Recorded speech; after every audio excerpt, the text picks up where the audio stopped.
Hello welcome to Andhra express. Andhra express Kurnool కి చేరుకుంది. ముందుగా తెలుగుదేశం పార్టీ నుంచి నాతో జాయిన్ అవుతున్నారు ఇవాళ డిస్కషన్ లో తిక్కారెడ్డి, మంత్రాలయం తెలుగుదేశం పార్టీ ఇన్ఛార్జి వాళ్ళ డిస్కషన్ లో జాయిన్ అవుతున్నారు. అలాగే వైఎస్ఆర్సీపీ పార్టీ నుంచి శ్రీదేవి మనతో ఉన్నారు ఇవాళ, వైఎస్ఆర్సీపీ ప్రతికొండ ఇన్ఛార్జ్. సిపిఎం నుంచి నాతో జాయిన్ అవుతున్నారు నిర్మలా గాఫర్, 5వ స్టేట్ ప్రెసిడెంట్. బీజేపీ నుంచి బివి సుబ్బారెడ్డి ఇవాళ మనతో ఉన్నారు, బీజేపీ పార్లమెంట్ కన్వీనర్. మన కర్నూలు జిల్లాకు ఇప్పుడు చంద్రబాబు ఈ టైం ముఖ్యమంత్రి అయిన తర్వాత సాగునీళ్ళు కానీ తాగడానికి నీళ్లు కానీ డబ్బులు లేకపోయినా 16,000 కోట్ల మైనస్ బడ్జెట్లో కూడా ఈరోజు చాలా ప్రాజెక్టులు ఈరోజు తీసుకొచ్చారు. ముఖ్యంగా పులికనుమ దాదాపు 26,400 ఎకరాలకి సాగునీరు ఇస్తూ ఉన్నాం. మనము నంద్యాల పార్లమెంట్లో పోతే చాలా ప్రాజెక్టులు, సిద్ధేశ్వరం కావచ్చు, చాలా ప్రాజెక్టులు చంద్రబాబు గారు చేశారు. అయినా విద్యార్థులకు సంబంధించి రీఎంబర్స్మెంట్ కానీ లేదంటే చాలా విషయాల్లో కూడా డబ్బులు లేకపోయినా కూడా ఈరోజు చేస్తూ ఉన్నాడు. అన్న చెప్తున్నాడు, అన్ని అబద్ధాలు చెప్తున్నాడు. ఈరోజు కర్నూలు డెవలప్ కావాలన్నా లేక అమరావతి డెవలప్మెంట్ కావాలన్నా మన దగ్గర డబ్బులు లేవు, వనరులు లేవు. కేవలం కూర్చోడానికి కుర్చీ కూడా లేదు. మన ముఖ్యమంత్రి కూడా ఇటువంటి బస్సులో ఉండి రాజధాని నడుపుతున్నటువంటి పరిస్థితి మనకుంది. అర్థం చేసుకోవాలి, ఆలోచించే గుణం విద్యార్థుల్లో ఉంది. ఎక్కడైతే విద్యార్థులు తెలివిగా శక్తిగా ఉంటారో అక్కడే డెవలప్మెంట్ అనేది జరుగుతుంది. ఏవైతే పాయింట్స్ మెన్షన్ చేశారో కానీ ఇతర పార్టీ రాజకీయ నేతలు కానీ ఏకీభవిస్తారా? బడ్జెట్ అనే విషయం ప్రపంచంలో చిన్న పిల్లలకు తెలుసు. మనం బీద పరిస్థితిలో గడకు దోలినారు, మన దగ్గర ఏం ఆస్తులు ఏమని తెలుసు. అనుభవం గల ముఖ్యమంత్రి గారు చంద్రబాబు నాయుడు గారు తెలియదా 15,000 కోట్ల లోటు బడ్జెట్, 80,000 కోట్ల రూపాయలు రుణమాఫీ చేస్తాను ఎట్లా చెప్పాడండి? 15,000 కోట్ల రూపాయలు మహిళలకు చేస్తాను ఎట్లా చెప్పాడండి? తెలియదా? నువ్వు ఆయన అనుభవజ్ఞుడు ఎవడు లేడు, నేనే అని అబద్ధానుభావంలో మాట్లాడుతాను. ఈరోజు ఆయన వయసు వచ్చి మళ్ళీ మీకు అభరణం ఉంది కదా, 80,000 కోట్ల లోటు బడ్జెట్ ఉంది, మంది స్టేట్ విడిపోయినప్పుడు అనే పరిస్థితి. బస్సులోనే ఆయన నడుపుతున్నాడంట. 200 కోట్ల రూపాయలు రుణమాఫీ. పోలవరం ప్రాజెక్టు కోసము అక్కడ జరిగినది ఏం లేదు. వాళ్ళ కార్యకర్తలను టూర్లు తిప్పడానికి 200 కోట్ల రూపాయలు ఉన్నాయి. పోలవరం చూసిరా బ్రదర్, మోడీని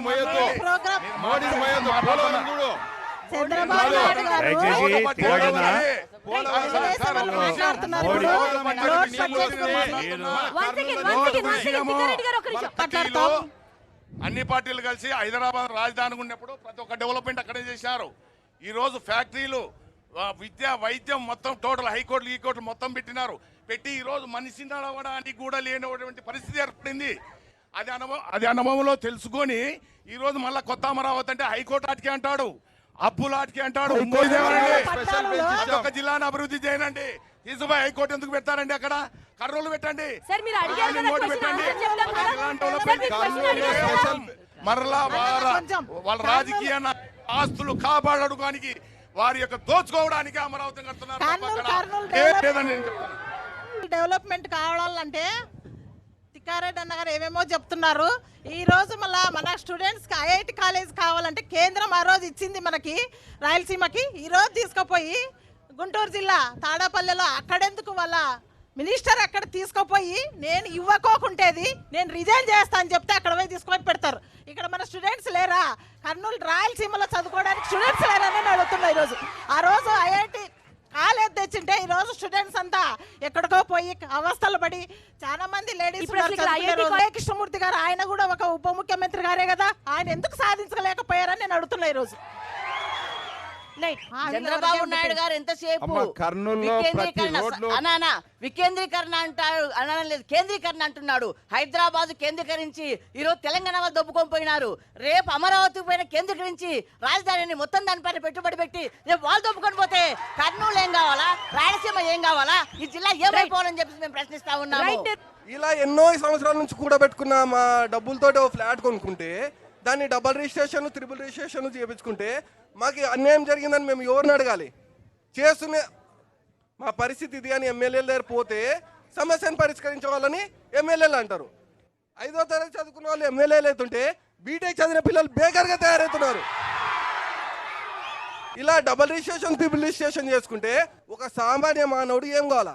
ఇది నా ఒక్కరి సమస్య కాదు. మా ఏరియాలో 25 ఫ్లాట్లు కబ్జాకు గురైనాయి. కర్నూలు ఇంకెన్ని కబ్జాకు గురై ఉండాలి, అమరావతిలో ఇంకెన్ని కబ్జాకు గురై ఉండాలి. ఇంకోటి, కర్నూలులో ఇసుక మాఫియా భయంకరంగా నడుస్తుంది. ఇక్కడ ఇసుక మాఫియా మన కర్నూలు కనుచూపు మేరలోనే తుంగభద్ర ఉంది. తుంగభద్రని తోడి పారేస్తున్నారు కొక్లైన్లతోటి ట్రాక్టర్లతోటి. నేను ఒకటే చెప్పదలుచుకున్నా ఇక్కడ ఉన్న నాయకులకి, ఇసుక మాఫియా జరుగుతుంది అంటే లోపల దూరి ఇసుకని దోచుకుపోయే వాళ్ళని ఎవరు ఏం చేయలేకపోతున్నారు.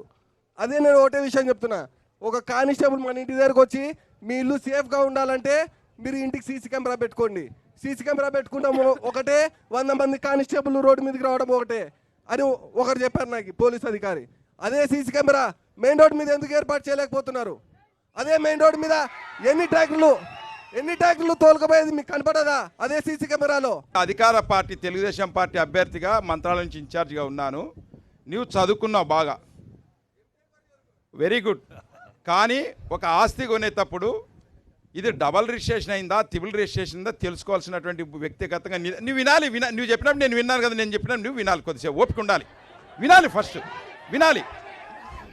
నీవు చదువుకున్నటువంటి వ్యక్తివి, నీవు 2-3 చోట్ల లిటిగేషన్ ఉన్న ప్రాపర్టీ కొనడం ఫస్ట్ నువ్వు చేసిన తప్పు. రెండవది, అధికార పార్టీ అంటారు. ఎవ్వరు కూడా కబ్జాలు చేస్తే చంద్రబాబు నాయుడు అటువంటి ఒప్పుకోడు. కర్నూలు నగరంలో కానీ జిల్లాలో కానీ చాలా భూములు కబ్జాలు అవుతా ఉన్నవి. అశోక్ రెడ్డి గారు చెప్పింది కరెక్టు. 23 ప్లాట్లు 40-50 సంవత్సరాల క్రితం కొంతమంది కొన్నారు. వాళ్ళు రిటైర్డ్ టీచర్లు రకరకాల వాళ్ళు ఆ రోజు కొన్నారు. ఈ రోజు అదే డబుల్ రిజిస్టర్ చేసుకొని, ఎందుకంటే రెవెన్యూ మినిస్టర్ కాబట్టి, సబ్ రిజిస్టర్ వాళ్ళే కాబట్టి, ఆ మినిస్టర్లు కాబట్టే వాటిని చేసుకొని ఈ రోజు బెదిరించి కోర్టుకు పోయి మాది మేము చేసుకుంటామంటే కూడా కాపాడతారని చెప్పేసి రౌడీజం చేస్తున్నారు. వాస్తవం జరిగింది అది. అందుకనే ఆ తమ్ముడు తన ఆవేదన టిక్కారెడ్డి గారు చెప్పారు మీరు చూసుకొని కొనాలా అని. ఇప్పుడు రిజిస్టర్ ఆఫీస్లు ఎట్లా ఉంటాయంటే, ఒకడు కొన్న తర్వాత వాడు మళ్ళీ లైన్లు మార్చి ఇంకొక లైన్లు అమ్మే తాలకు అతను ఆల్రెడీ కొన్నాడు అనేది రిజిస్టర్ ఆఫీస్లో చూపించదు. ఈ చదువుకునే పిల్లలకు అంత ఆవేశం ఉండదు. నాకు అక్కడ స్థలం కావాలా, ఇది నిజమా అబద్ధమా అని చెప్పేసి ఈసీ తీస్తారు. ఈసీ తీస్తే అందులో ఏమి లేదు అని చెప్పేసి వస్తుంది.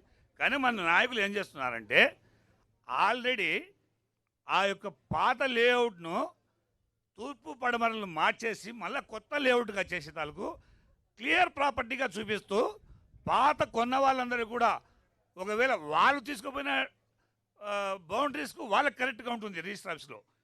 వీళ్ళు నాయకులు లైన్లు మార్చిన తర్వాత ఈ కొత్త కొన్న వాళ్ళకు కూడా ఇది కరెక్ట్గా ఉంటుంది. పాపం వాళ్ళకంతా చూసుకునే సమయం ఎక్కడ ఉంటుంది, నా దగ్గర డబ్బు ఉంది కొనాలని చెప్పేసి పోతారు.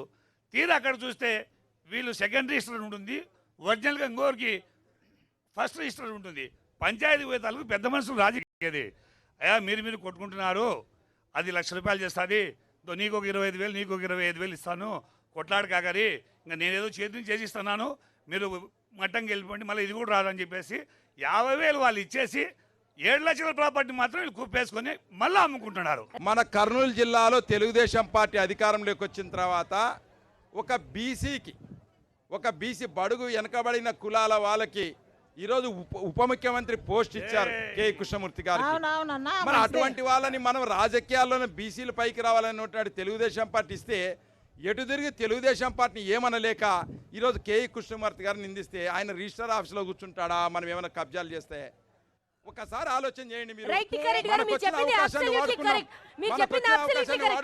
ఇలాంటి వాళ్ళకి న్యాయం ఎలా జరుగుతుంది అది చెప్పండి. ఇలాంటి వాళ్ళకి న్యాయం ఎలా జరుగుతుంది? న్యాయం జరగాలి. మేడం ఒకటి, ఇప్పుడు ఈ తమ్ముడు కొన్నాడు, ఇటువంటి కొన్న ప్రాపర్టీ ఇంకోరు వాళ్ళు కూడా ఇదే లెవెల్ వాళ్ళే కొన్నారు. ఒకరైనాక ఒకరు అంటే ఈ ప్రాపర్టీ అమ్మేటువంటి వాడి మీద ఖచ్చితంగా కోర్టులో కానీ పోలీస్ స్టేషన్లో ఖచ్చితంగా చీటింగ్ కేసు వేయాల్సిందే తప్ప దీనికి పరిష్కారం కాదు. ఈరోజు TV9 మనం ఉన్నాం, మనకు జరిగిన అన్యాయాన్ని ఫోకస్ చేస్తామే తప్ప న్యాయం జరగదు. న్యాయం జరగాలంటే ఖచ్చితంగా పోలీస్ స్టేషన్లో చీటింగ్ కేసు పెట్టాలి, కోర్టుకు వెళ్ళాలి, నా హైట్ కోసం టైటిల్ డిక్లరేషన్ చేసుకోవాలి. సార్ మీరు చెప్పేవన్నీ రూల్స్ లో ఉన్నాయి, అవన్నీ అందరికీ తెలుసు, ఆయనకు కూడా తెలుసు. మోసపోయిన ఇవాళ న్యాయం జరగలేదని కదా ఇక్కడ దాకా వచ్చింది. అవును మేడం, న్యాయం జరగలేదంటే కొనేటప్పుడు కనీసం మనం చూసుకోవాలి. అన్యాయం కాదంటాం లేదు, కానీ ఇప్పుడు మనం చెప్తే అవుతుంది ఆ ప్రాపర్టీ చాలా మంది కొన్నారని చెప్తున్నాడు. అన్న ఒక్క నిమిషం అన్న చెప్పండి. ఇక్కడ ఉన్న విద్యార్థులందరికీ ఒకటే చెప్తున్నా, మీరు మీ సెల్ ఫోన్ ఓపెన్ చేసి కర్నూలు షెహ్రానీ నగర్ డబల్ రిజిస్ట్రేషన్ కొడితే ఎన్ని ఫ్లాట్లు బయటకు వస్తాయో మీకే తెలుస్తుంది. ఒకటి అసలు లీగల్ ఒపీనియన్ తీసుకోవాలి మనం, అడ్వకేట్స్ ఉన్నారు, లీగల్ ఒపీనియన్ సర్చ్ వస్తది కదా. ఈసీ సబ్ రిజిస్టర్ ఆఫీస్లో సబ్ రిజిస్టర్ ఏం చేయాలండి, ఆల్రెడీ అధికారికంగా ఒక ఫ్లాట్ రిజిస్టర్ అయినప్పుడు, కొన్ని ఫ్లాట్లు రిజిస్టర్ అయినప్పుడు ఆ రకంగా రిజిస్టర్ అయిన ఫ్లాట్లని డబల్ రిజిస్టర్ చేసే హక్కు రిజిస్టర్ ఆఫీస్లో ఎక్కడుంది? ఈసీ చెక్ చేసుకొని కొనుక్కోవాలన్నారు. నేను ఈసీ చెక్ చేసుకునే రోజు నా ఫ్లాట్లు లింకు 94 నుంచి నా దగ్గర లింకు డాక్యుమెంట్లు ఉన్నాయి, ఇదిగో నా చేతిలోనే ఉన్నాయి. 94 నుంచి లింకు డాక్యుమెంట్లు ఉంటే 2014లో నేను రిజిస్టర్ చేసుకున్నా. 2014లో రిజిస్టర్ అయిన దాన్ని 2017లో ఇద్దరు వ్యక్తులు రిజిస్టర్ చేసుకున్నారు. ఇద్దరు వ్యక్తులు ఎలా రిజిస్టర్ చేసుకుంటారండి ఒక ఫ్లాట్ని? మీరు చెప్పండి. చెప్పాలంటే ఇంకా పేర్లు కూడా చెప్తే మళ్ళీ బాగోదని నేను చెప్పడం లేదు. రైట్ ఒకసారి మైక్ తీసేసుకోండి సార్. రిజిస్ట్రేషన్ కి డిపార్ట్మెంట్ లో అవకతవకలు ఉన్నాయి అన్న మాట మాత్రం మీరు అండర్లైన్ చేసుకోవాలి. ఆ దిశగా మీరు ఏ చర్యలు తీసుకుంటారో అన్ని చూసుకోగలిగితే రిజిస్టర్ డిపార్ట్మెంట్ ఏం చేస్తుంది? ఒకసారి రిజిస్టర్ అయిన ఫ్లాట్ ని త్రూ లింక్ డాక్యుమెంట్స్ ద్వారా వేరే వ్యక్తికి అమ్మాలా? ఎవరో అనాగమకుడు దారిపోయే వ్యక్తికి తీసుకొని వచ్చి నేను వాళ్ళకి రిజిస్టర్ చేసేస్తారా? మీరు చెప్పండి. ఇప్పుడు నీకు అమ్మిన వ్యక్తి 2 సార్లు అమ్మితే దానికి నాకు అమ్మిన వ్యక్తి కాదండి, నాకు అమ్మిన వ్యక్తి కాదు డబల్ రిజిస్టర్ చేసింది. ఎవరో దారిపోయే వ్యక్తి డబల్ రిజిస్టర్ చేశారు, నా చేతిలో ఆధారాలు ఉన్నాయి. మరి దీన్ని మీరు ఏం చెప్తారు? ఖచ్చితంగా ఇది న్యాయం జరగాలి. ఏం చెప్తారండి? ఇలా నా ఒక్కరిది కాదు, నాలాంటి వ్యక్తులు చాలా మంది ఉన్నారు. ఒకసారి ఇక్కడ ఉన్న వాళ్ళందరికీ ఒకటే చెప్తున్నా, మీ ఇల్లు కానీ ఫ్లాట్లు కానీ ఏవైనా కానీ ఉంటే 2014లో కొన్నావు కదా, 15 వరకు కొన్న తర్వాత ఇంట్లో పోలేదా? కాదు, అన్న చెప్పేది డైవర్ట్ చేస్తా ఉన్నాడు. మేమనేది ఏమంటే, మీరు చెప్పారు ఇంతకు ముందే రాష్ట్ర వ్యాప్తంగా తెలుగుదేశం పార్టీ అధికారులకు భూ కబ్జాలు పెరిగాయని. కర్నూలు జిల్లాలో కూడా పెరిగాయి. అయితే న్యాయం అంటున్నారు. ఇది లా కాదు, జడ్జి కాదు, కోర్టు కాదు. ఎందుకంటే ఆల్రెడీ చేసుకుంది మళ్ళీ చేయకూడదు. సబ్ రిజిస్టర్ చేస్తున్నారు. ఎవరి కారణంగా చేస్తున్నారు? బ్యాక్గ్రౌండ్ ఎవరు? బ్యాక్గ్రౌండ్ అట్లాగే రెవెన్యూ వాళ్ళు వాళ్ళ సపోర్టే. రెవెన్యూ సబ్ రిజిస్టర్ని అందరిని ఎంటబెట్టుకొని, కొంతమంది అడ్వకేట్లను కూడా ఎంటబెట్టుకొని లీగల్గా అన్ని రకాల దాన్ని తారుమారు చేస్తే ఒక సామాన్య మానవుడు ఏ రకంగా దాన్ని న్యాయం చేసుకోగలుగుతాడు? ఎట్లా చెప్తాడన్నా నేను అనేది? వాళ్ళు చేసుకోగలుగుతారు, ఎందుకంటే పెద్దవాళ్ళు, కానీ సామాన్య మానవుడు చేసుకోలేడు. ఇసుక మాఫియా పీక్ స్థాయిలో నడుస్తోంది అనేది ఒక ఆరోపణ. దీనికి సంబంధించి మీరేం చెప్తారు? రాజకీయ నాయకులు ధ్యేయంగా పెట్టుకుని సంపాదనే ముఖ్యంగా ముందుకు పోతున్నారు తెలుగుదేశం పార్టీ నాయకులు. ఇక్కడ కర్నూలు జిల్లాలో జరుగుతున్న భూదందాలు కానివ్వండి, ఇసుక మాఫియా కానివ్వండి, అట్లాగే కృష్ణమూర్తి గారి కాన్సెప్ట్ చెర్కులపాడు గ్రామంలో, మా సొంత గ్రామం. అక్కడ ఇసుక మాఫియా చాలా జరుగుతుంటే మా హస్బెండ్ బతికి ఉన్నప్పుడు మేము పోయి కోర్టులో రైతులతో సహా రైతులకు అక్కడ ఇసుక అంతా కూడా ఆ రోజు అంతా పోతే జనాలు రైతులంతా ఎలా మేము పంటలు పండించుకుంటామనే దాని మీద సొంత మా ఆయన దగ్గరకు వచ్చి అందరూ కూడా ఆ రోజు చాలా బాధపడ్డారు. దాని మీద మా ఆయన చాలా ఫైట్ చేసి కోర్టుకెళ్ళాడు. అక్కడ నుంచి స్టే తెచ్చాం. వద్దంటారా అన్నది తిక్కారెడ్డి గారి స్టేట్మెంట్. అదే పని చేశాం, కానీ ఆగిందే. ఈరోజు చిన్న రెవెన్యూ డిపార్ట్మెంట్ నుంచి చిన్న ఆఫీసర్ నుంచి పెద్ద ఆఫీసర్ల వాళ్ళకు మేము ఇచ్చేసాం, కానీ ఇంతవరకు అక్కడ ఇసుక అనేది బంద్ అయిందే చెప్పమనండి. ఎందుకంటే అలా కాదు. మా యొక్క స్టేటస్ ఏమంటే, మన పక్కన కర్ణాటక ఉంది, మన పక్కన తెలంగాణ ఉంది. ఒక్క ఇసుక లారీ కావాలంటే మన బంధువులు ఎవరైనా ఉంటారు హైదరాబాద్లో అడగండి, ఒక నెల రోజులు వెయిట్ చేస్తే తప్ప ఇల్లు కన్స్ట్రక్షన్ చేసుకోవడానికి డబ్బులు ఇచ్చినోడు ఇసుక బంగారం అయింది. మేము ఇసుక ఫ్రీ ఇస్తున్నాం, ఫ్రీ ఇస్తున్నాం మేము. వాళ్ళు ట్రాక్టర్లతో తెచ్చుకుంటారు.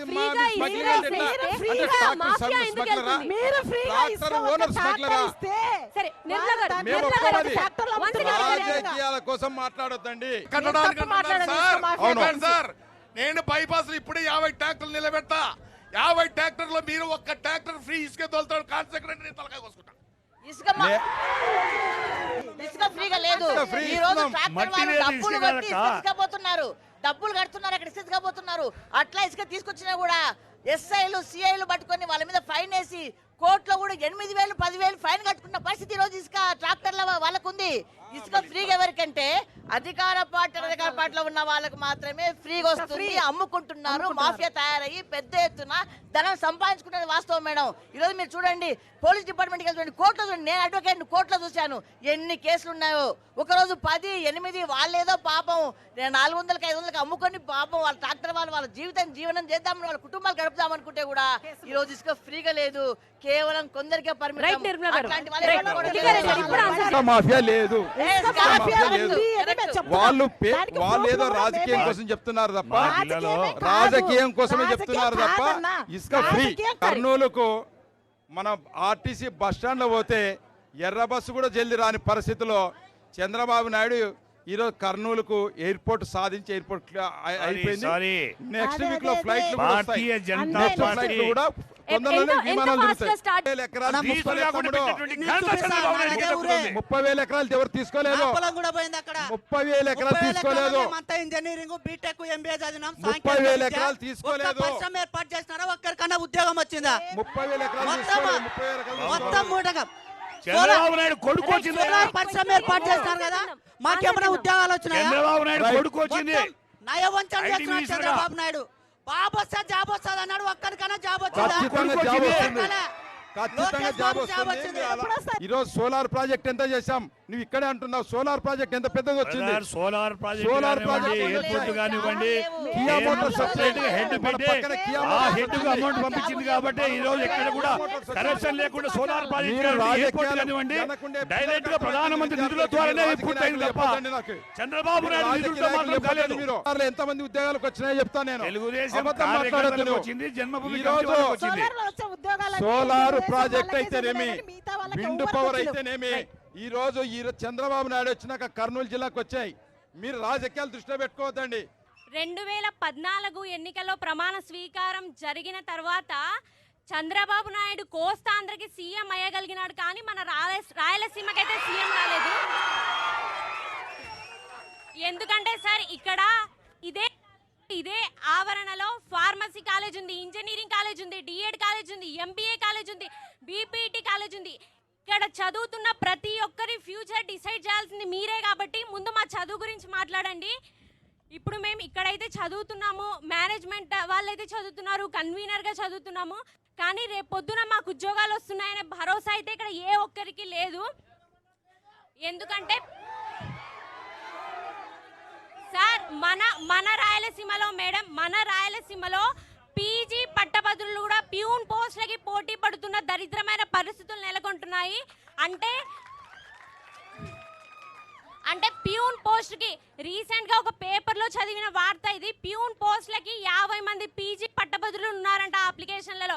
చూడండి ఎంత దారుణమైన పరిస్థితి. చంద్రబాబు నాయుడు గారు అయితే చెప్తున్నారు ఇంటింటికి ఒక ఉద్యోగం అని, కనీసం ఊరికి ఒక ఉద్యోగం కూడా ఇవ్వలేదు కదా సార్. రైట్ సార్, మీరు ఒక మాట అంటున్నారు సార్. మీరు ఏమంటున్నారంటే చంద్రబాబు నాయుడు గారు బస్సులో కూర్చొని పాలన చేస్తున్నారు అంటున్నారే. సరే సార్, మేము ఒప్పుకుంటాము. మరి అలాంటప్పుడు రాష్ట్రం ఇంత లోటు బడ్జెట్ ఉన్నప్పుడు 32 కోట్లు పెట్టి ప్రమాణ స్వీకారం చేయాల్సిన అవసరం ఏమి సార్ ఆయనకి? ప్రజల్లో కానీ ఇంకోర్లో కానీ ఫస్ట్ మనం అర్థం చేసుకోవాల్సింది ఏమంటే, చెప్పండి సార్. ముఖ్యమంత్రి ప్రమాణ స్వీకారం చేసేదానికి 32 కోట్లు ఖర్చు పెట్టినాడు అనేది నువ్వు చెప్పినావు. ఇది తప్పు. నువ్వు రైట్ ఇన్ఫర్మేషన్ యాక్ట్ ప్రకారం చూస్తే మనం పెట్టలేదు. పేపర్ ప్రకటన కూడా విడుదల చేశారు. లేదమ్మా, తప్పు తెలుసుకోండి. మనం విద్యార్థులం, మనం తెలుసుకోవాలి. 16,000 కోట్ల మైనస్ తోన రాష్ట్రం ఎక్కడో చెప్పలేదు కేంద్ర ప్రభుత్వం. ఎక్కడ కూర్చొని పరిపాలన చేసుకోండి అని చెప్పలేదు.